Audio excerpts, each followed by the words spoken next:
Welcome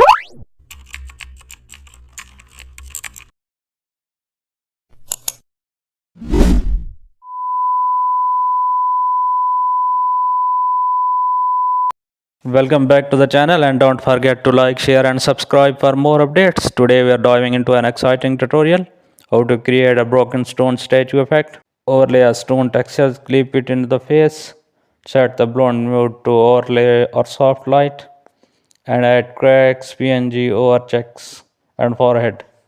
Mask edges to the blend realistically. Use burn tool to deepen shadow cracks.